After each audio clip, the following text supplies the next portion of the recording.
It was a quiet Tuesday morning, the kind where birds chirped louder than my phone, and my only plan for the day was to work from home and maybe get groceries. My car, a clean silver Honda Accord, was parked right in front of my townhouse as always, not blocking a hydrant, not over the sidewalk. Perfectly legal. So when I walked out to grab the mail and saw a neon orange tow notice flapping under my wiper like a badge of shame, I froze. Seriously? What the hell is this? I muttered. I looked around like someone had pranked me. No one was outside, just the same sleepy cul-de-sac. My heart thudded faster. Was it a mistake? My HOA had been annoying in the past, sending warning letters for overgrown grass and trash bins being out too long, but this was new. This was aggressive. I peeled the sticker off my windshield. It read, "Unauthorized vehicle, subject to immediate removal. Contact HOA enforcement." What made it worse?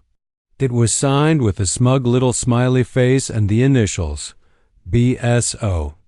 I knew exactly who that was, Brenda Stewart, the HOA president. A retired teacher with too much time and way too much power. She'd been a thorn in everyone's side since she took over the board. I stormed back inside and called the HOA number. Straight to voicemail, of course. Then I checked my email. Nothing. Not even a warning. Just this sticker and the looming threat of waking up to find my car gone. That pit in my stomach grew. A mix of embarrassment, rage, and confusion. I wasn't a rule breaker.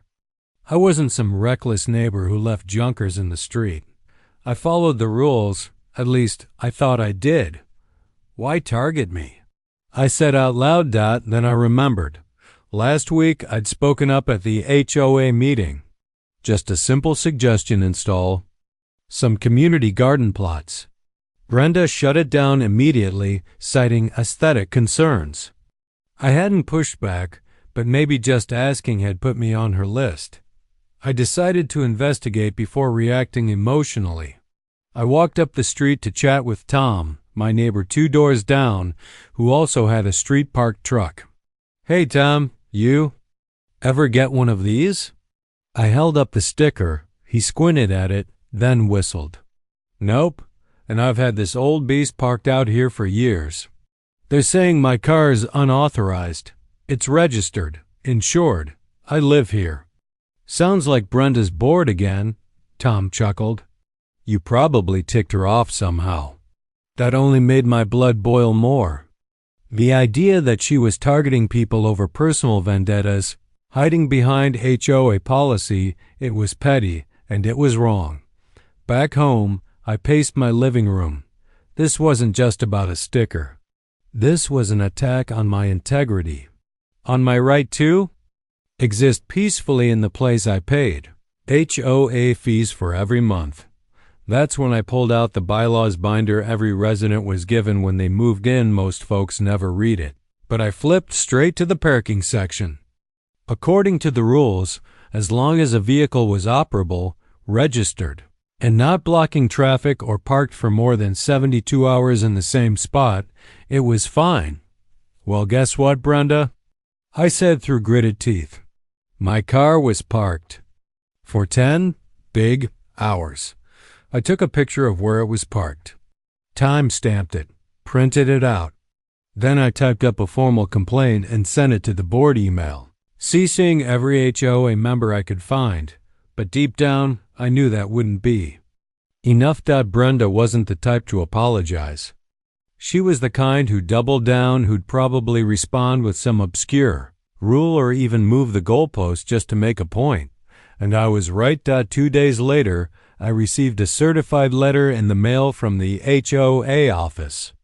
Inside was a fine $150 for a repeated violation of parking policy and a warning that future offenses may result in forced towing at the owner's expense. Repeated? Are you kidding me? I shouted. This wasn't just a slap on the wrist. This was escalation. I had no violations before, no warnings, no hearings. Just Brenda, flexing her power, and that's when the emotional roller coaster hit. It's loop.first shock, like being sucker punched by someone who was supposed to be managing the neighborhood fairly. Then, humiliation. Every time I walked past my car, I imagined my neighbors thinking I was in trouble. But finally, resolve. I wasn't going to let this go. I wasn't going to be another silent victim of Brenda's dictatorship. Later that evening, while I was looking through old files for anything that might help, I stumbled across something. Strange. An old key on a ring labeled HOA storage. It was from when I used to volunteer briefly for the HOA 2 years ago, back when a different board was in charge. I helped deliver newsletters and manage supply closets. When Brenda took over, she cut volunteers and said everything would be more professional going forward. I never returned the key. Honestly, I'd forgotten I even had it, but now that key felt heavy in my hand, like a loaded weapon. Wonder if they ever changed the locks. I whispered. Suddenly, this wasn't just about a sticker or a fine. This was about principle and maybe, just maybe, a little payback. I wasn't going to vandalize anything. I wasn't a criminal. But if I could legally access that office, if I could see what Brenda had been up to, maybe catch her breaking her own rules, then I'd have leverage. Maybe she'd be the one getting the fine next. Slept with that key on my nightstand that night, thoughts racing. This wasn't over. Not even close, because the HOA thought they could tow me into submission. But they didn't realize I might just have the keys to their whole empire. The next morning, I stood outside the HOA office, holding that old metal key like it was Excalibur. I wasn't even sure the key still worked. Maybe they'd change the locks. Maybe I'd get caught. But something inside me, the part still stinging from the unfair fine, told me I needed to know what was happening behind those doors. The HOA office wasn't anything fancy. Just a beige trailer tucked behind the community clubhouse, marked with a cheap plastic sign, Homeowners, Association Administration Employees Only. It was early. No one was around. My heart pounded as I slid the key into the lock. Click. The door creaked open. "Oh, you've got to be kidding me," I whispered. "They never changed it." I stepped inside cautiously. Everything was exactly as I remembered: bland desks, an overworked printer, stacks of envelopes, a dusty Keurig. The blinds were still drawn. And there, taped to the wall behind Brenda's desk, was the HOA calendar and a board roster with her smug photo on top. Didn't touch anything right away. I just looked. Then I spotted a folder labeled Violations 2025 sitting on the edge of the desk. I flipped it open, and that's when things got interesting. There were printed violation forms for various residents, some with photos, others just notes, but mine had no photo attached, no timestamps, just a scribbled line in Brenda's handwriting. Target for follow-up was rude at last meeting. That was it. No mention of where my car was parked. No rule cited. Just personal pettiness, written like official policy. "She's not enforcing rules," I said. "She's keeping a hit list." I took out my phone and snapped pictures of everything. Page after page, I documented her pattern, only certain people being fined, often those who'd spoken up in meetings or filed complaints. Tom had one. Even Ms. Darlene across the street, who was 84 and in a wheelchair, had been cited for unapproved lawn decorations.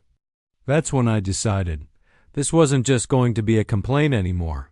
Brenda wanted to tow my car. I'd tow her whole operation, but I wasn't going to do it loud, not yet. I'd hit her where it hurt first, her carefully organized little office. I didn't need to destroy anything.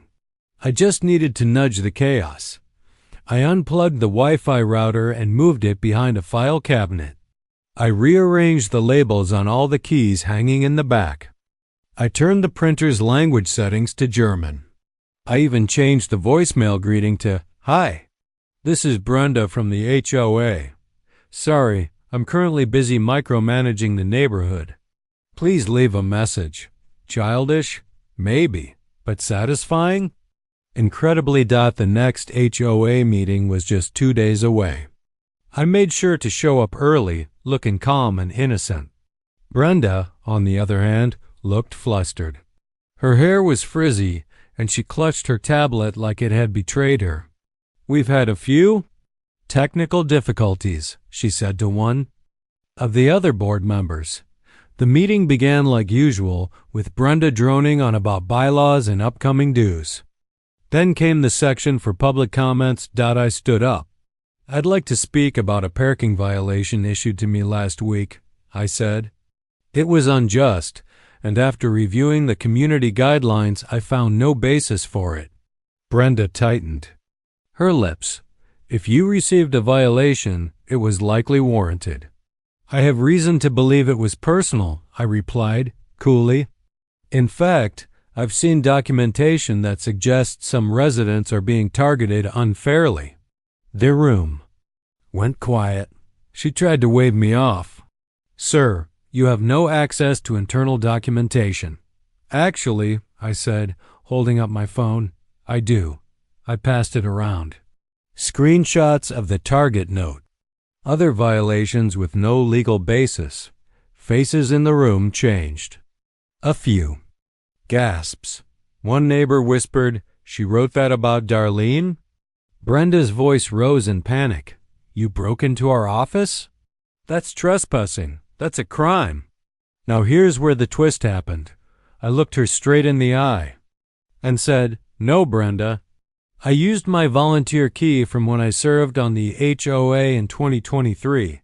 You never changed the locks." One of the board members leaned forward, eyebrows raised. "Is that true, Brenda?" she sputtered, unsure of how to respond. If she admitted it, then technically, I hadn't trespassed. She had neglected basic security protocol. By now, the room was turning on her. A man in the back, who rarely attended, stood up. "This has gone too far. I got a violation last month for a dented mailbox." "The HOA shouldn't be run on revenge," someone else chimed in. "How many other bogus fines have you handed out?"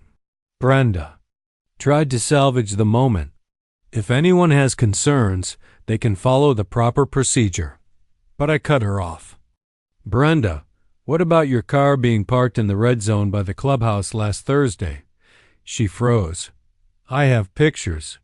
"And if we're following rules so strictly, shouldn't you be fined too?" There it was. Revenge from both sides. Her pettiness, my evidence, her hypocrisy, my exposure. The board ended the meeting early, claiming they needed to review things in private, but word had already spread. That night, a neighborhood group chat was created by one of the residents.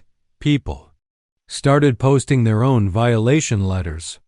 Turns out, Brenda had been using her position to bully half the block while letting her friends slide. By midnight, someone had even posted a meme of Brenda's face photoshopped onto a traffic cop's body, holding a tow truck in one hand and a mirror in the other.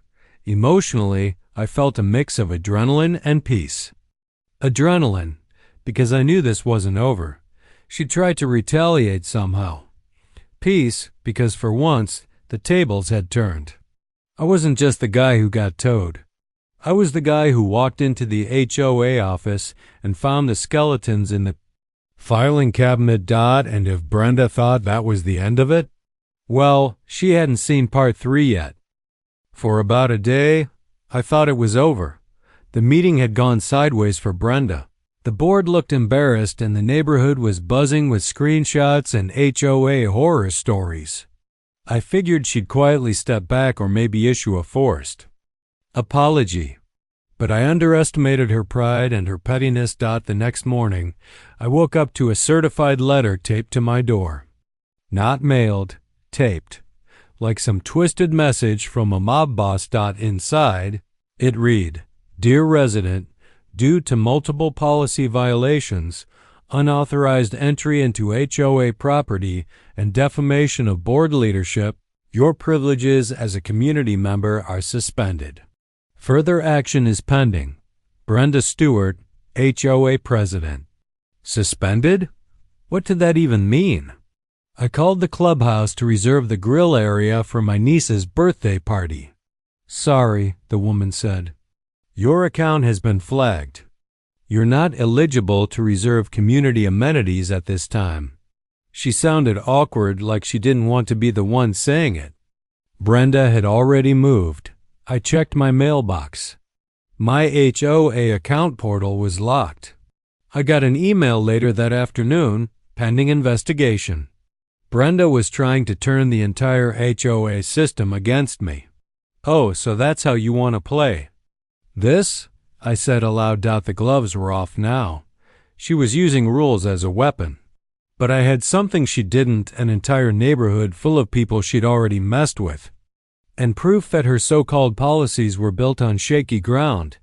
I got to work. First, I compiled a PDF packet with every violation I had photographed, every note she'd written that wasn't supported by the bylaws, including that list where she'd marked targets based on who had disagreed with her. I highlighted everything she had done that directly violated HOA policy: improper documentation of fines, uneven enforcement, personal targeting, use of HOA funds for office, decor, like her weird velvet chair, which cost $720. Yep, I checked the receipt in her office drawer. Then, I dropped the nuclear option. Her car. Brenda had parked her personal SUV in the red zone near the clubhouse multiple times. I had dated photos from my phone, time-stamped. She'd given others $100 fines for similar infractions. Hers, never documented.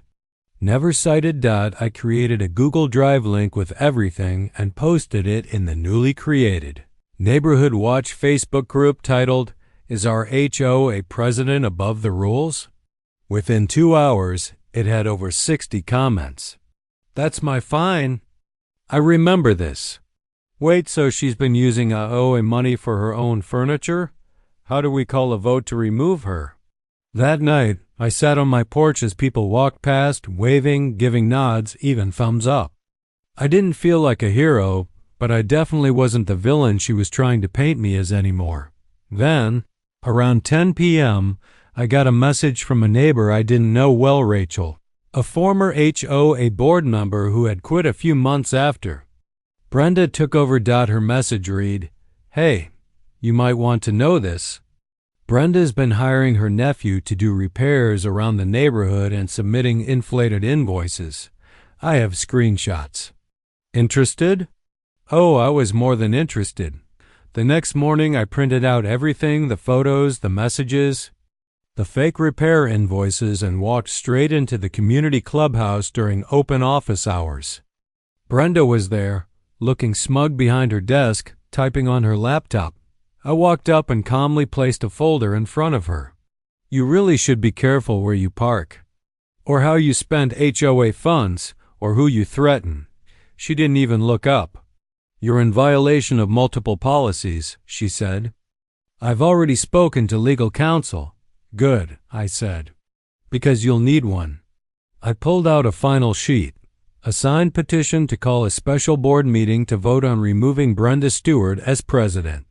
In just 24 hours, over 70 residents had signed more than the minimum threshold required in the bylaws. "Meeting scheduled for next Wednesday," I added. "You might want to start packing up that velvet chair." She went pale. Finally, she looked up at me, not with anger, but fear. By the time Wednesday rolled around, the clubhouse was packed.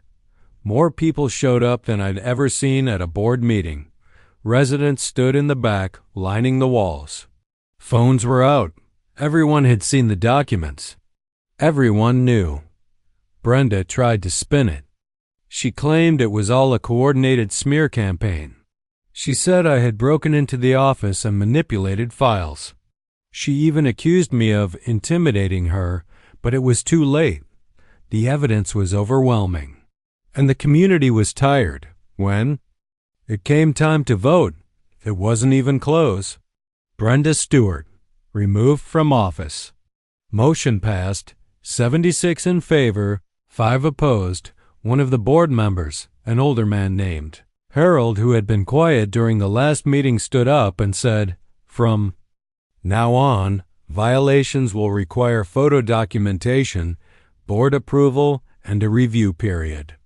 No more rogue power trips." The room applauded. As for me, my HOA privileges were reinstated. The fine canceled. My car still parked in front of my townhouse, just as legally as ever. But that wasn't the end of it. A few days later, Brenda moved out. Rumor had it the heat from the community and a potential small claim suit for misused funds was too much.